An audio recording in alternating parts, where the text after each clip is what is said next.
Sejam bem-vindos à segunda temporada do Polaris Podcast.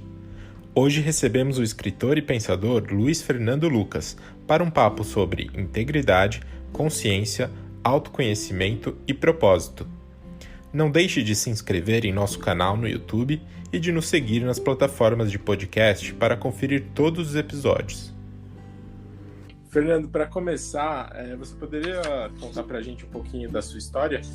A minha história é uma história eclética, assim. Eu tenho formação de advogado, mas sempre tive uma paixão pelos negócios, então fui fazer pós-graduação em administração e marketing, trabalhei com meu pai, fui empreendedor, empresário, gestor de empresas, mas o que sempre me deu paixão foi um pouco do lado ativista, assim, sabe, sonhador com um mundo melhor. Então eu fiz um tanto de coisas em organizações não governamentais, em instituições, e ajudei a fundar um instituto chamado Acordem e Progresso, trabalhava cidadania e conscientização política para jovens há uns 10 anos, e acho que então, a minha história é uma mistura, assim, sabe, de alguém tentando se reinventar a todo instante, acho que para entender o seu propósito, mas muito ligado à área empresarial.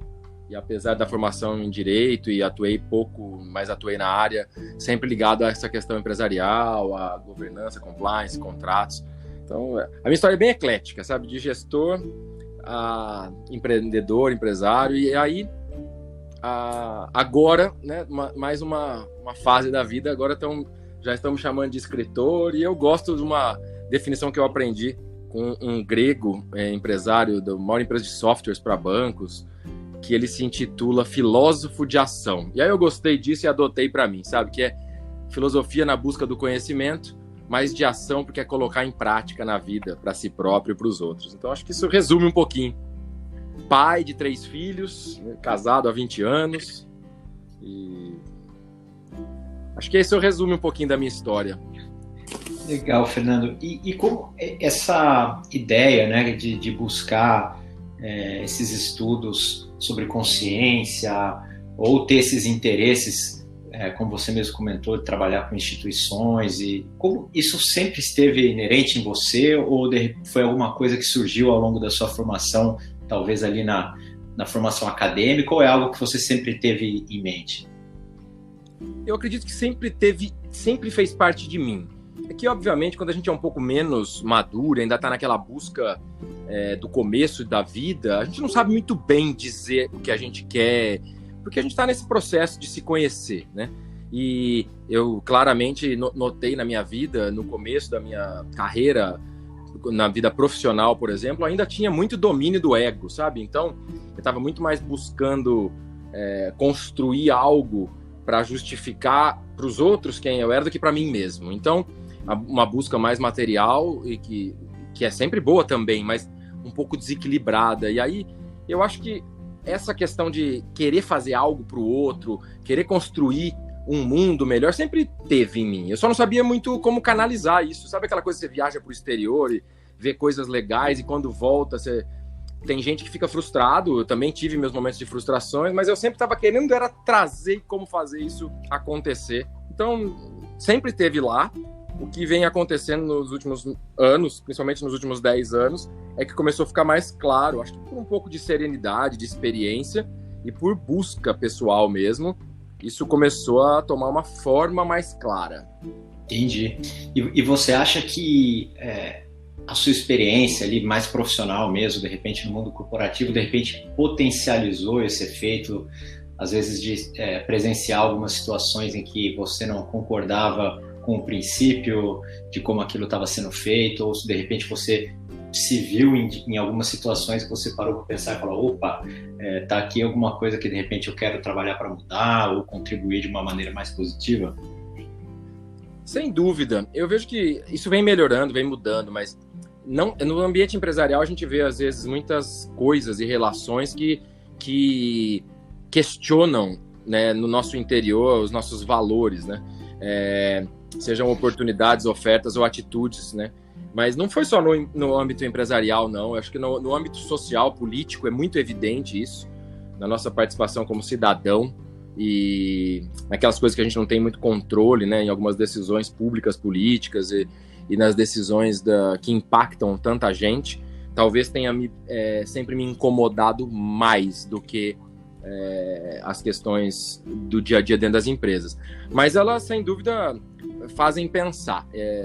Aquelas decisões mais antigas das empresas que só pensavam no lucro ou no marketing sem muita responsabilidade, a gente acaba vendo muitas coisas. Mas eu vejo que a grande questão, para mim, sempre foi mais impactante na questão pública e dos relacionamentos, nas questões que impactam a sociedade como um todo.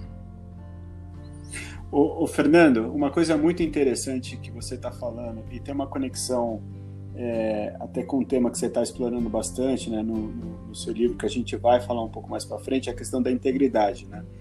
E o mundo que a gente está vivendo hoje é um mundo tá bem, não vou chamar de esquisito, mas está um pouco complexo, né? Onde realmente está, vamos chamar assim, de uma caixa de vidro, né? Antes era uma caixa preta, hoje está uma caixa de vidro e realmente então existe uma questão da transparência. E principalmente com essa questão da pandemia, eu acho que a transparência, mais a questão da confiança, né, é o que vai prevalecer. E aí eu queria um pouco que você conectasse isso com o que eu estou falando, com essa questão da integridade que você está trazendo muito forte. Pode ser?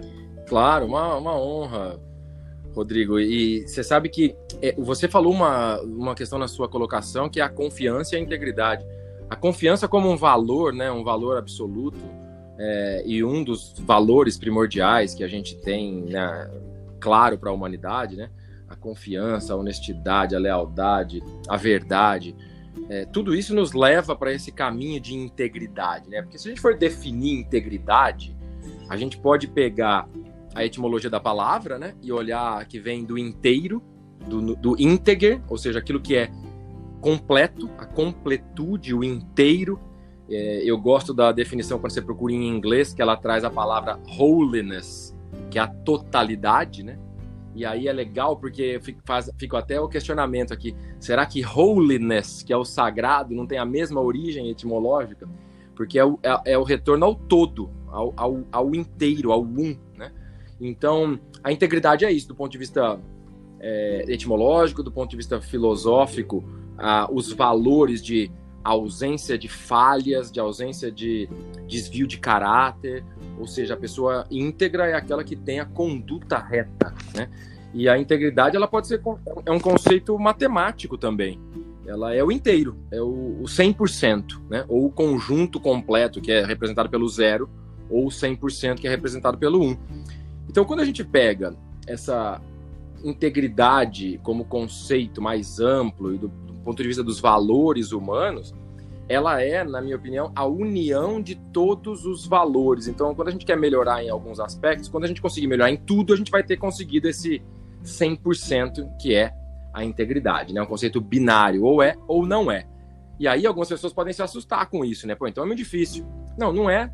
Se a gente tiver uma autoobservação e for nos colocando no caminho da integridade, passo a passo. Então, você falou muito bem, e, na minha opinião, a confiança que você trouxe é talvez aquele mais importante valor como passo fundamental.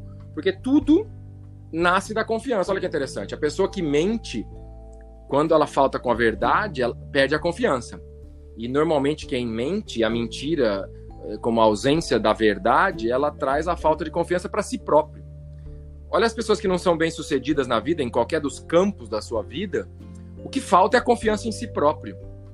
E se a gente for pesquisar, lá no meu livro eu cito uma pesquisa que as cidades mais felizes do mundo, elas têm uma correlação direta com o índice de confiança entre as pessoas.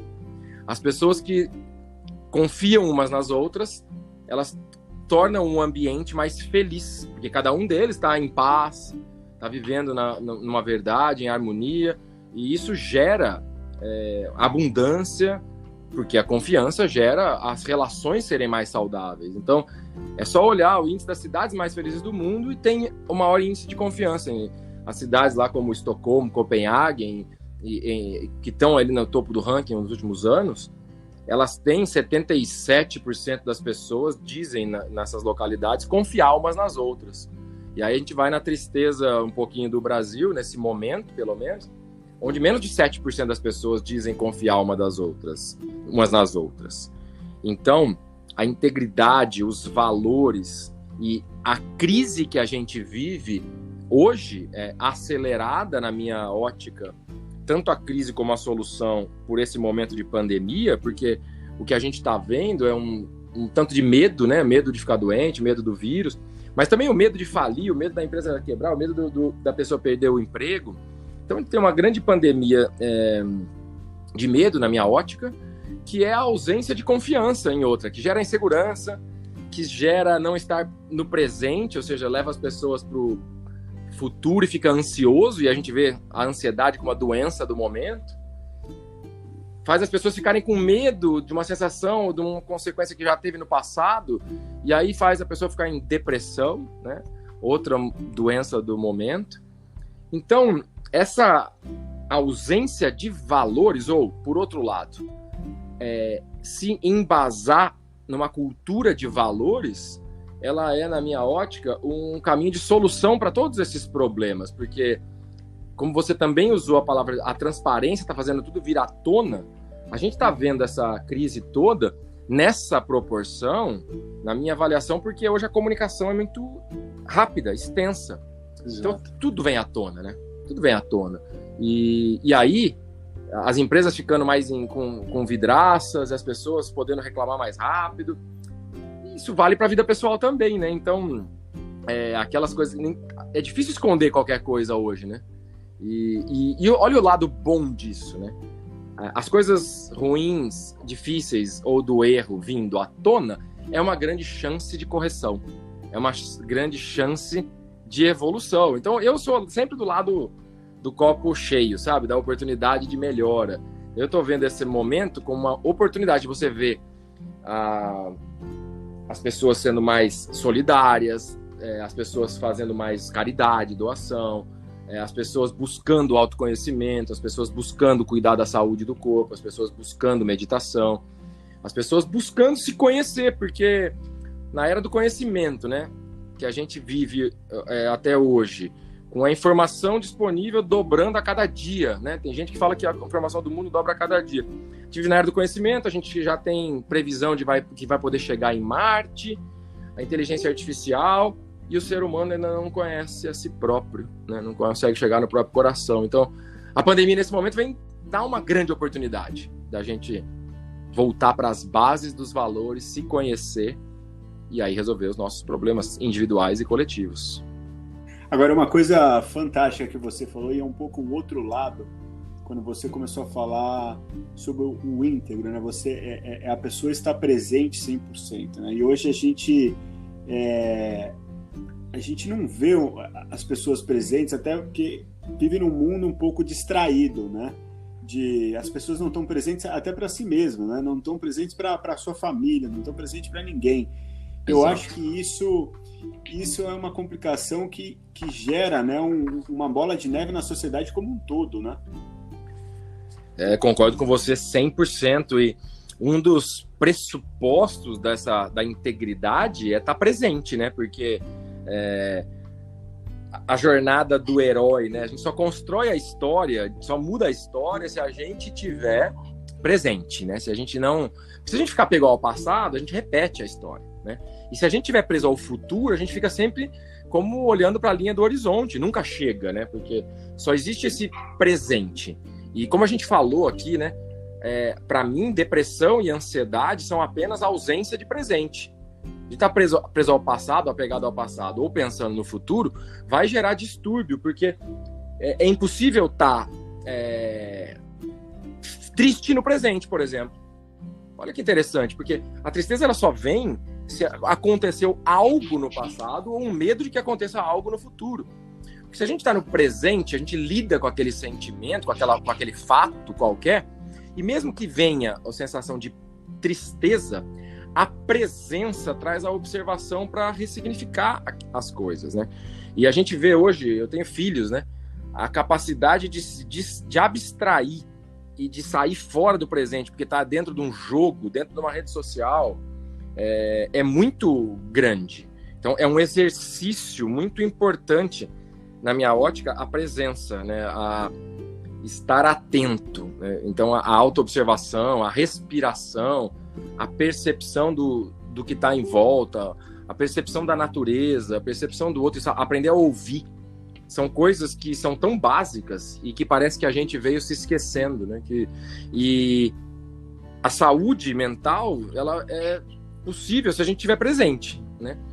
E olha que interessante, a gente também pode ampliar nossa consciência estando presente, porque a gente consegue observar os nossos erros, os nossos pensamentos, as nossas emoções.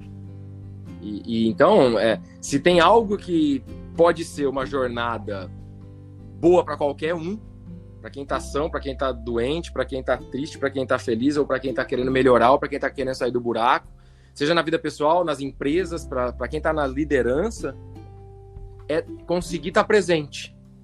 Conseguir estar exatamente no presente. E aí é um presente para ele ou ela e para todo mundo que está em volta. Fernando, aproveitando ainda o assunto integridade, agora você tocou no ponto das empresas também, né?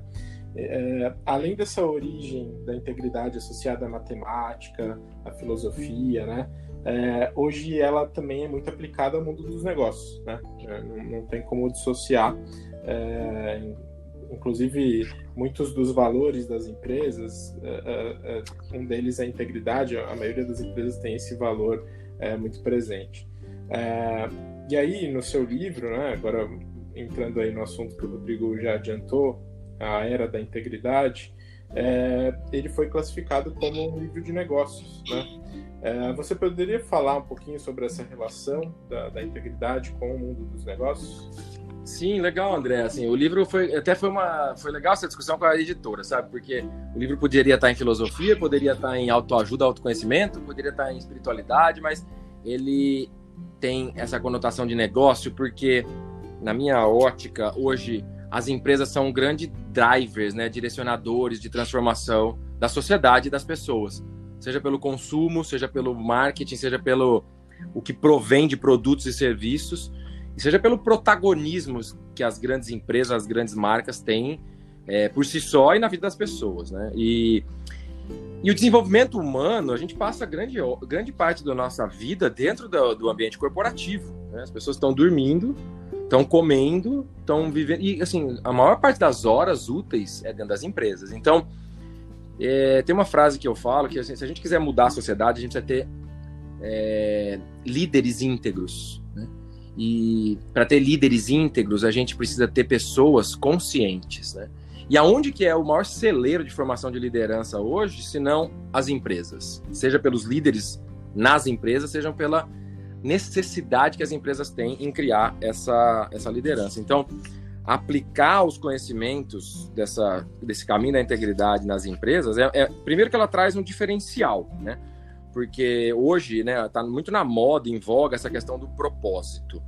Mas uma das questões até que eu trago no meu livro é fazer o propósito congruente, o propósito na prática. Porque não adianta ter valores na parede e lá na ponta, no atendente do call center, no vendedor do balcão, no atendente da ponta de uma empresa, aqueles valores não se realizarem de fato, na hora H, sabe? No dia a dia. Então, o propósito congruente e o compliance na prática, né, são o que levam as empresas a de fato serem empresas íntegras.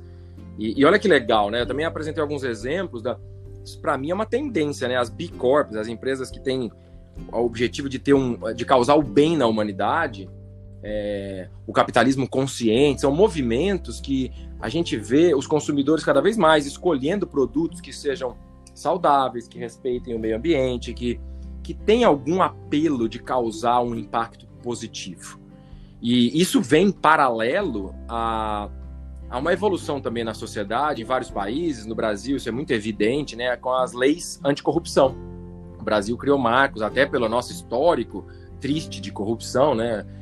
A gente tem fortes leis anticorrupções que são inéditas e vários países do mundo estão fazendo.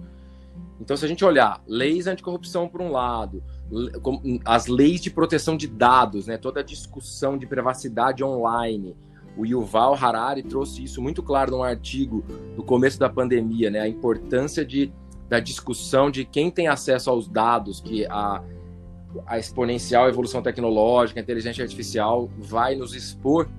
Então, hoje no Brasil, você tem a Lei Geral de Proteção de Dados aí em voga, entrando em vigor. Somado a leis anticorrupção e somado ao movimento de consumidores buscando cada vez mais atenção naquilo que compram. E as empresas querendo se diferenciar, na minha ótica, quem está ganhando e saindo nessa frente nesse jogo, as empresas que querem fazer isso de verdade e não as que querem fazer isso porque o mercado está pedindo ou porque o marketing acha que é interessante. Então, são as empresas que têm um propósito alinhado, têm congruência nesse propósito e tem a cultura de valores, né, dos seus valores e dos valores como um todo, como parte dos seus, de fato, dos seus valores, né? E aí, essas empresas, então, eu dou um exemplo, a Patagônia de roupas no meu livro, né, que é um exemplo de uma das que iniciou esse movimento das B Corps, que é emblemático, né, onde valoriza o ser humano, e aí integridade, confiança nas empresas tem a ver com equilibrar também, André, Rodrigo, Conrado e todos que nos ouvem. Equilibrar a vida pessoal com o profissional, equilibrar o racional com o emocional, equilibrar as questões de gêneros, enfim, a dualidade deixar de ser tão evidente, sabe? Equilibrar metas e resultado financeiro com impacto na humanidade, equilibrar respeito ao meio ambiente e às pessoas, né, à sociedade, mas equilibrar também com inovação, com velocidade de crescimento. Acho que o grande desafio é esse, e integridade nas empresas é isso, é trazer o tema da confiança para dentro de casa. Um dos subtítulos do capítulo que eu falo de integridade organizacional, né, o compliance na prática, é o título desse capítulo. Um dos subtítulos é Eu Confio em Você. Voltando ao começo da nossa conversa, né, Rodrigo? Que é trazer a confiança para que... Hoje, um dos grandes problemas dentro das empresas, na minha ótica, e vocês com certeza já viveram isso, é que as pessoas, às vezes, não confiam nem no chefe, nem no líder, e muito menos nos colegas. Então, como é que você quer que o time tenha alta performance se não tiver confiança? Como é que quer que o consumidor confie na empresa se a pessoa que representa a empresa ali, o funcionário, o colaborador que está na ponta, não inspira confiança, né? Então, para mim, confiança, trazer para dentro das empresas é uma questão fundamental, e transformar isso em exemplos institucionalizados ou institucionalizáveis, para que cada pessoa lá dentro da empresa entenda que ela é a solução, que ela não tem que esperar o chefe, o líder, o governo, algum salvador de fora, o pai, resolver o problema, que ali na hora da verdade, de frente para o consumidor ou de frente para o colega de trabalho, ela é a solução, e são os valores da empresa aliados ao dela que vão fazer de verdade a diferença. Então, para concluir nessa fala, é muito legal de ver que hoje tem empresas criando cargos ou diretorias ou áreas chamadas de integridade, de gestor da integridade ou guardião da integridade, que vai na linha, né, do compliance, do ESG da vida, e que é muito legal. E aí o que eu vejo é que isso vai acontecer mais rápido e de fato para as empresas que coloquem isso como valor fundamental, a cultura de valores, né? E por fim, de verdade, né, eu trago no livro um pouquinho de que tudo isso só vai dar certo mesmo se as empresas que precisam ter metas, precisam ter organização, precisam ter procedimento, também incluírem indicadores de integridade, né? Como é que isso se alia no planejamento? Como é que o impacto para a sociedade, o impacto nos valores internos, as atitudes e um tanto mais de coisas podem ser medidas, né, do ponto de vista de valor, de integridade, de exemplos que são como que isso muda a remuneração atrelada a quesitos de integridade, como é que faz para que valorize exemplos pessoais, enfim, tem um monte de coisas que as empresas podem adotar que vão acelerar esse processo, não apenas para elas, mas para a sociedade, porque as pessoas estão lá dentro, e isso leva para casa. Bacana, Fernando. Você comentou aí sobre a questão das empresas, né, do discurso corporativo tá atrelado à verdade, que isso tem sido fundamental aí para as empresas obterem êxito, né, na comunicação, enfim. E aí me leva a outra pergunta, que é relacionada justamente a isso. Assim, você já foi professor de marketing, né? Inclusive na faculdade que a gente estudou, nós três aqui. Olha que legal! E na FAP. Só não foi um professor, Fernando. Só não foi um professor. Eu não sei se isso é sorte ou azar, né? Então... E nós três somos marqueteiros, né? Ah, que legal! Então, tá tudo em casa aqui. Bom.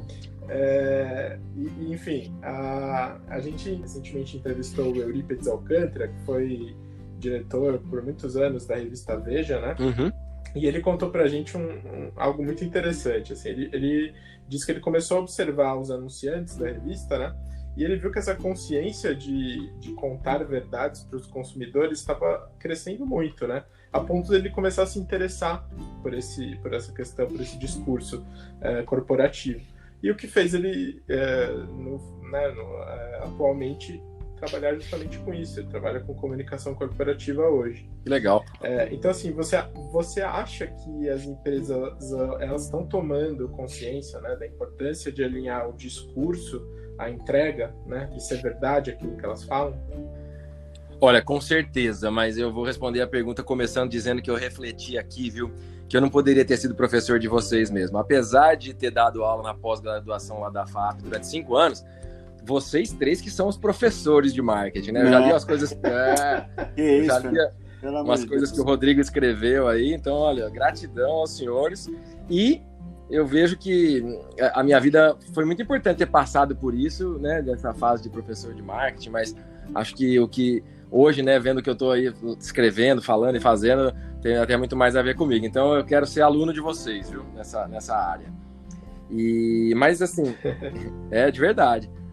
Mas respondendo à pergunta, né, poxa, se as empresas, a importância de alinhar o discurso à entrega, e se eu vejo que isso está acontecendo, poxa, totalmente. E assim, se não pela crença, pelo propósito de fato, é pela inteligência que as empresas estão fazendo isso, sabe? Se não é pela consciência, é pela inteligência. E eu diria mais, se não é pela inteligência, se não é pela consciência e nem pela inteligência, é pela sobrevivência. Porque as empresas estão entendendo que o consumidor, ele percebe quando é mentira. Ele percebe quando é mentira quando o produto não entrega o que prometeu. Ele percebe que é mentira quando o discurso não é condizente com a prática. E isso era muito mais difícil de ver, né? Eu lembro na década de 80, 90 e 2000, assim, que vieram escândalos à tona, né? Eu lembro que a Nike lá, quando descobriram que ela tinha trabalho quase que escravo na China, deu uma confusão. Quando você tem empresas que estão aí no Procon Reclame Aqui, e aí chove de reclamações. A gente escutava falar dessas histórias na imprensa, ou quando grandes escândalos vinham à tona. E hoje, o WhatsApp, as redes sociais, cara, um consumidor mal atendido, ou um consumidor que não vê verdade na empresa, ele faz um barulho, mesmo que seja para o hall de conhecidos dele, e às vezes a empresa não tem nem condições de gerenciar isso, né? Nas redes sociais está sendo até possível um pouco, mas, como eu disse, se não é por consciência nem por inteligência, é por sobrevivência. Então eu vejo que as empresas, e ainda bem que muitas delas, as que começaram nisso, foi muito mais por consciência, e aí elas vão puxando, né, as outras. Porque, fazendo um paralelo, né, as pessoas estão começando a perceber o que é mentira e o que é verdade, né? E, enfim, começa a fazer sentido, né? Eu trago uma reflexão no meu livro com a história do Pinóquio, que eu acho bem legal, assim, de pensar, porque todo mundo conhece a história do Pinóquio, talvez o livro é a história mais conhecida em todas as línguas, em várias línguas do mundo, né? E a gente olha para a história do Pinóquio e acha que é uma história tipo para criança, lúdica ali, né? De um bonequinho de madeira que foi criado, então teve um criador, né? E que mente e o nariz cresce. E que faz tudo errado, né? Mata a aula, trapaceia, fica vivendo ali na ilha dos prazeres. E esse bonequinho, esse menininho, ele tem a todo instante a voz da consciência falando com ele. Só que lá naquela história, a voz da consciência chama-se grilo falante, né? Um serzinho pequenininho que tá ali, cri-cri-cri no nosso ouvido o tempo inteiro. E o Pinóquio, né? Ou seja, esse ser que escolhe o caminho torto, o caminho não dos valores, o caminho dos prazeres, ele insiste em mentir para si próprio. E olha o que acontece com ele, né? Dá tudo errado. Ganha orelha de burro, ganha nariz, cresce, e dá tudo errado com ele. Então, o simples fato de ouvir a voz da consciência e atender o chamado do Criador, né? Porque o Criador quer o bem para nós, seja pensando num Criador mais divino, seja nos nossos pais, seja nos nossos líderes. Isso nas empresas, essa história de fugir da verdade, vai gerando problemas, vai dando ruim, vai gerando as orelhinhas de burro, os narizes crescendo, e o que acontece? O consumidor não acredita. Assim como você quer ser amigo de alguém que mente para você. A maior ilusão que eu vejo algumas pessoas que ainda insistem em mentir é ela contar uma mentira na sua frente em relação ao outro, sem se dar conta de que quem está perdendo a confiança é você nela, né? Tem gente que fala... Outro dia aconteceu comigo, um colega falou na minha frente, não, olha, vamos falar que a gente não convidou ele porque foi em cima da hora o convite. Aí eu falei para ele assim, não é mais fácil a gente falar a verdade, que a gente não quer que ele participe? Por causa disso, disso e disso? Aí ele ficou me olhando e no fim das contas falou a mentira, né? Sabe aquelas pequenas mentiras que acontecem nas empresas, na nossa vida? Nas empresas é muito comum, né? Ah, fala que eu não posso atender agora que eu estou em reunião. Ou qualquer outra, né? Estou dando uma muito simples. Quando você fala isso, você já perdeu a confiança da tua assistente, do teu colega de trabalho, do teu colaborador. Eu uma vez entrei num choque pessoal quando eu dei uma mentira que a gente chama de desculpa ou bobinha, abre aspas, dessa, que de boba não tem nada, e me caiu uma ficha na hora, né? Meu filho era pequenininho e eu tava numa fase muito assim de olhar nos olhinhos dele, bebezinho, e pensar assim, nossa, eu quero que esse menino seja o exemplo, né? Que eu possa dar o melhor de mim pra ele. E aí eu contei essa pequena mentira aceita, né? Sei lá qual que era, mais nessa linha, assim. E aí me veio um estalo, assim, né? Na cabeça, na hora de consciência de falar, se meu filho estivesse aqui agora ouvindo isso. E aí eu corrigi na hora, pedi desculpa, as pessoas estavam em volta. As pessoas estavam em volta acharam que eu era louco, né? Falei, o que esse cara tá assumindo um erro assim na frente de todo mundo? Então eu vejo que nas empresas esse é um momento da verdade, porque as empresas estão vendo que a mentira é insustentável, isso perde cliente, isso gera processo, isso gera baixa performance no time, isso gera não bater metas, isso gera a concorrência atropelar. Então, mais que importante, eu vejo que é o único caminho, não só para as empresas, mas para a nossa evolução como sociedade como um todo, é deixar de ser o Pinóquio e tomar consciência de que, sabe aquele meme que saiu uma vez, que as árvores somos nós, né? Todo mundo... Clássico. Clássico, né? Acho que é o meme que deu origem à palavra meme, né? Talvez. E vamos brincar com esse meme, que é assim, os Pinóquios somos nozes. Tá na hora da gente deixar de mentir, ouvir a voz da consciência e ir só pro caminho de reconexão com a nossa essência, com o Criador. E como líderes e nas empresas, é o único caminho que eu vejo para dar certo. E vai dar mais lucro, vai dar mais resultado, vai dar mais paixão, se transforma em love brands, se transforma em conexão. E acho que virar menino de verdade, né? Virar menino de verdade, exatamente. Agora, Fernando, assim, tô adorando aqui, tô refletindo tudo que você tá falando. Pensando até como pessoa e pensando como empresa também. Né? Que a gente sabe que às vezes a gente tem que inovar, sair da caixa, né? E eu acho que existe uma linha entre o errado e o certo, né? Que às vezes a gente acaba navegando, né? E as empresas também, né? Até para inovar, por exemplo, o Uber, né? Uhum. Outras empresas que surgiram, ou até às vezes a gente também, o ser humano, principalmente, como você bem falou, no mundo que a gente vive, na complexidade, na velocidade, às vezes a gente está presente, a gente acaba andando numa linha perigosa, né? Uhum. E como que você acha que tanto a empresa como as pessoas conseguem parar, pensar, sabe? Falar assim, será que eu estou no caminho certo? Será que isso é certo ou errado? O que você recomenda para as pessoas e para as empresas? Bem legal, Rodrigo, essa tua pergunta. Eu tô conversando com a minha esposa, nós estamos querendo fazer até talvez um podcast nosso, assim, que a gente estava discutindo, o nome dele é um princípio do budismo, que é o caminho do meio. Isso. O caminho do meio. Porque é um conceito da integridade, né? Meu livro tem o nome A Era da Integridade. Mas o conceito da integridade, ele é a união das polaridades, né? É onde você tem, onde compreende todas as dualidades e as polaridades. Então, como eu disse que um dos maiores problemas que eu vejo hoje nas empresas, conversando com os diretores de RH, com gerentes de RH, com pessoas, com empresários, a gente falou disso agora há pouco, né? Que é esse desequilíbrio entre vida pessoal e profissional, entre emoção e razão, entre meta e propósito. E a resposta para a sua pergunta, na minha ótica, é o caminho do meio. É o caminho da integridade, porque é aceitar que a gente sempre vai ter a dualidade. Sempre vai ter alguém que defendendo a direita e a esquerda. E aí não é em cima do muro. É o caminho do meio, é olhar o que há de bom dos dois lados, mas não se identificar com nenhum deles. Olha, os maiores líderes, né?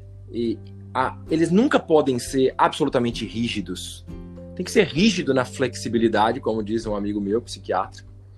Como aquela história do bambu, sabe? O bambu, a vara de pescar feita de bambu, que quando esticada, ela vai até o limite, mas ela não quebra, porque ela é flexível.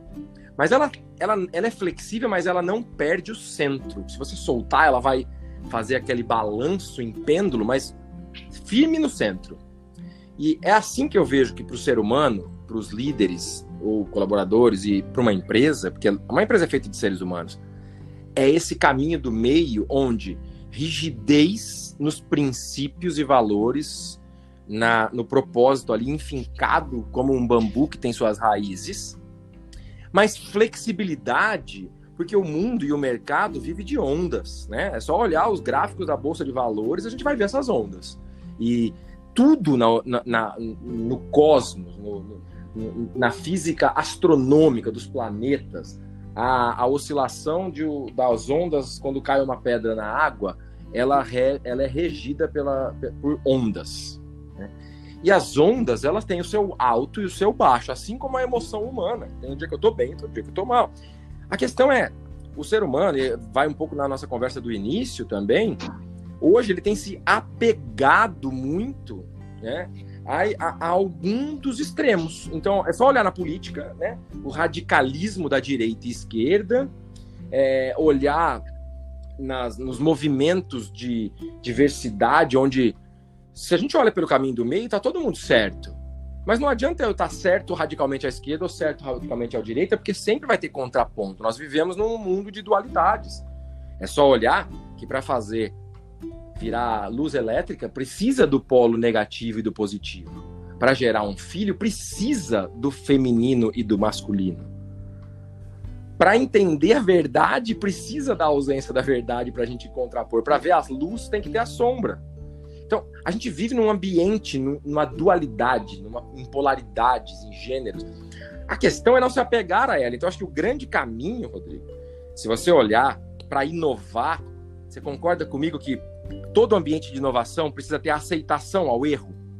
Com certeza. E o que é isso, se não a gente aceitar as polaridades, né?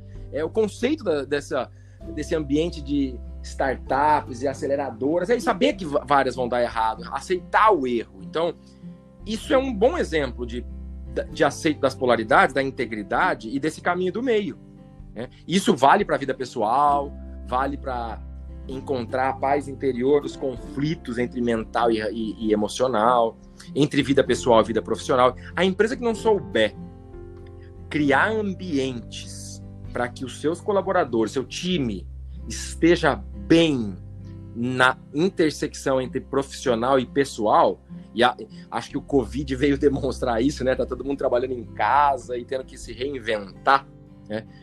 O conceito de home office nunca mais vai ser o mesmo. E aí a minha pergunta é, quem que falou que dava para separar? Nunca deu para separar. A gente separava na força, mas era irreal, era ilusório. Então, eu vejo que a resposta para a sua pergunta é o caminho do meio. É a aceitação das polaridades, como daquela vara de pescar, daquele bambu que eu citei, que é capaz de oscilar nesse pêndulo das ondas, lá para o extremo da direita e o extremo da esquerda, mas sem se prender a nenhum deles, porque senão ela vai ficar presa lá naquele canto, né? Ela é andar com a onda, mas está no centro. Então, fechando, é ter as raízes firmes, mas a flexibilidade de essas ondas da dualidade, mas não esquecer do seu centro e, por assim fazer, tá bem dentro da empresa, tá bem como ser humano, para dar o seu melhor quando tiver no papel de profissional, sem se esquecer que aquilo é um papel, porque a vida pessoal continua existindo naquele mesmo instante. E dar o seu melhor na vida pessoal, sem se esquecer que, enquanto sendo aquele papel da vida pessoal, o papel profissional não vai desligar às 6 horas, né? Hoje, as redes sociais, o WhatsApp e o computador, o Zoom, veio mostrar isso. O grande desafio para as empresas nesse próximo passo é saber equilibrar isso tudo. Muito legal, Fernando. E você falou bastante agora de estar bem, né? Tanto pessoalmente ou profissionalmente. Eu vi há uns tempos atrás um vídeo no TED de uma psicóloga que chamava Kelly McGonigal, se eu não me engano, que ela defendeu como a gente podia usar o estresse para ser feliz. Usar as mudanças fisiológicas mesmo, de pressão, de cardiovascular, para canalizar aquilo que você está fazendo no presente e usar a seu favor. Inclusive, ela tinha alguns estudos que eles observaram algumas pessoas que conseguiam fazer isso e o estresse melhorava a saúde delas, no final das contas, né? E estou fazendo esse paralelo que a gente falou muito de estar bem, do foco no presente, no agora, né? Você tem algum conselho de como exercitar isso no dia a dia, né? Como exercitar eu estar focado no agora e não exageradamente planejando o futuro ou nostálgico olhando o passado? Bem legal sua pergunta. Tem um artigo que eu escrevi uma vez chamado Borboletas na Barriga, um ensino que eu aprendi com também um ser bem especial. Eu mandei uma vez pro Rodrigo esse texto, que mostra que assim, a gente tem que usar, e acho que essa psicóloga ela é fantástica nesse estudo dela, porque se a gente tiver a capacidade de autoobservação em olhar essas mudanças, o estresse, o batimento cardíaco acelerou, o suor, o pensamento e a emoção negativa, usar a nosso favor, a gente vai entender que eles são sempre nossos aliados, realmente, né? O Stefano Dana, autor da Escola dos Deuses, tem uma frase que é: os antagonistas são seus melhores aliados, agradeça-os. Porque se a gente olhar o próprio medo, não só o estresse, mas o medo, que é o exemplo desse da borboletas na barriga, se a gente olhar, se sentir medo, insegurança, aquele frio na barriga que dá, e o borboletas na barriga, porque os americanos têm a expressão butterflies in the stomach, né, para se referir ao medo. E o ensino que eu aprendi com esse senhor foi que quando a gente sente medo, por exemplo, e isso vale para todas essas sensações de estresse, o que isso significa para nós, para um ser humano que está desperto, que está consciente, que está presente, é um alerta. É um alerta para você vir à presença, para você tomar sua decisão, para você ficar atento. Porque se a gente olhar o medo dessa forma, ele é um aliado. Ele vai nos dar a chance de prestar bem atenção. Se a gente está no caminho certo, se a gente está fazendo o que é certo, para estar sharp no pensamento, para seja tomar uma atitude ou não tomar uma atitude, seja para se alimentar melhor ou sair de uma situação, ou, enfim. Olha só que interessante, o medo, quando ele dá aquele frio na barriga, né? Se a gente olhar ele e agradecer, a gente toma consciência do presente e aí tá pronto para o que daí vier. Porque se a gente não faz isso, essas borboletas que estão ali no nosso estômago começam a bater asas e elas vão subindo, fica aquele estômago embrulhado e vai subindo um pouco mais e o coração começa a palpitar de tanta borboleta batendo asa, o coração atrapalha o coração bate. Se não controlar ali, as borboletas vão subir para a garganta e aí você já não sabe mais bem o que fala, e se fala pode falar bobagem. Se não controlar ali, essas borboletas vão subir um pouco mais e vão atrapalhar, você vai ficar com aquele pulmão cheio e aquela angústia aí. e ainda sobe um pouco mais, atrapalha a tua visão, você não enxerga bem a situação. E aí, se não controlou ali, já era, porque vai subir para o seu cérebro e a sua mente vai turvar os seus pensamentos. Essa metáfora, ela faz ver o quanto que esses hormônios e as mudanças fisiológicas das nossas emoções e de como a gente reage às situações, ela sempre tem, como tudo, a dualidade de nos dar sensações ruins ou, se a gente aprender, a grande dica é essa, é usar toda a oportunidade como um chamado para a presença. Se eu sinto medo e lembro que isso é só um estalo para que eu volte minha presença, respiro fundo, olho em volta e pronto, eu vou tomar a melhor decisão, porque quem está com medo, imagina assim, eu estou num beco escuro e começo a ficar com medo. Eu estou pensando coisa que pode acontecer, 99,9% das vezes não vai acontecer. Então só estou criando, né?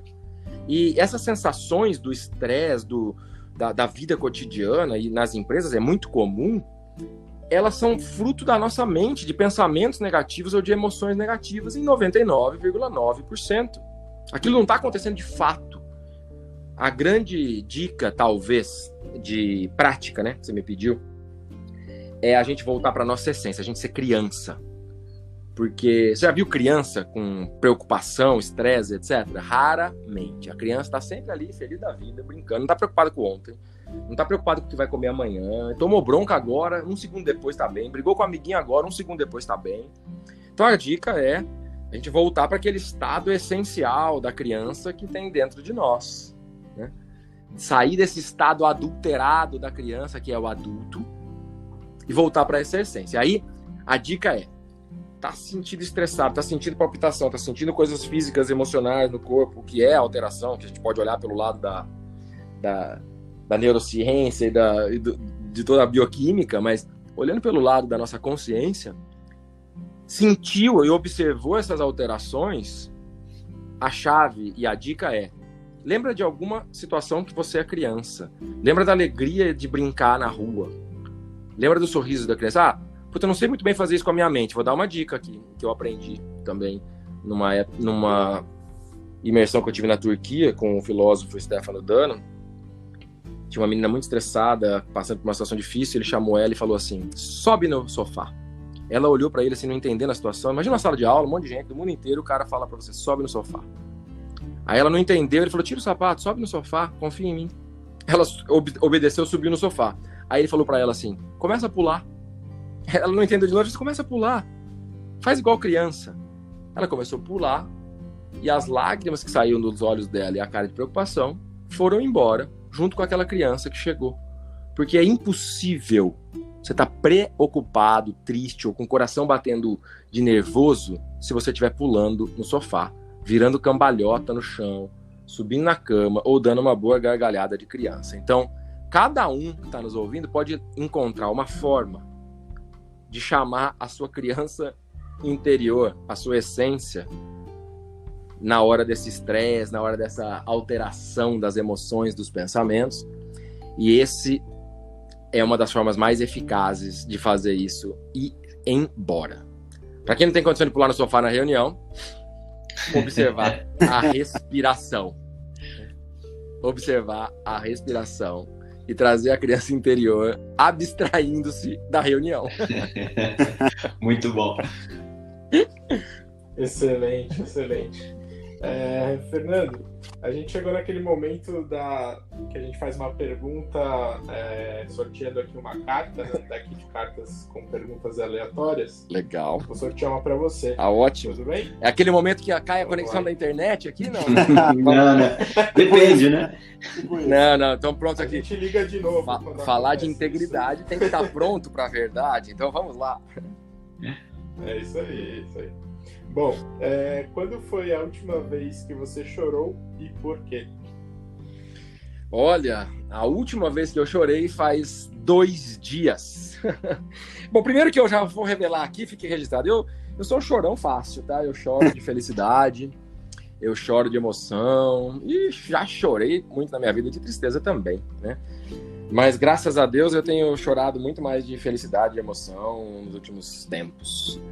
E 2 dias atrás eu chorei de emoção quando eu peguei meu livro na mão, impresso. Foi uma materialização de um novo filho, né? E de 10 anos de vivência, de pesquisa, de estudo, de mestres que a gente aprende na rua, seja com o mendigo que te deu um ensino ali sem nem perceber, seja um grande filósofo. E a gente traz, né? Vocês perguntaram logo no começo da minha história, de onde veio. Acho que hoje eu vejo que esse livro é a materialização das minhas próprias dores, das minhas próprias frustrações, dos meus próprios medos, das minhas próprias faltas de integridade, e que a tomada de consciência de que se eu quisesse melhorar, o único caminho era me corrigindo, me observando, me colocou nessa jornada, que ela é longa e que eu tô nela ainda, né?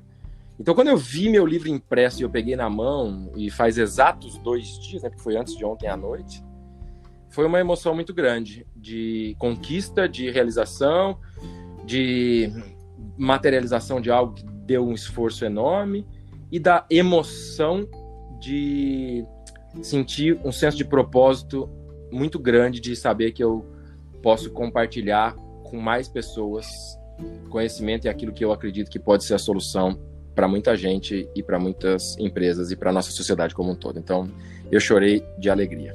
Muito legal, Fernando. Parabéns pelo livro. Fantástico. Muito obrigado. Honrado de ter sua frase ali atrás, viu, Rodrigo?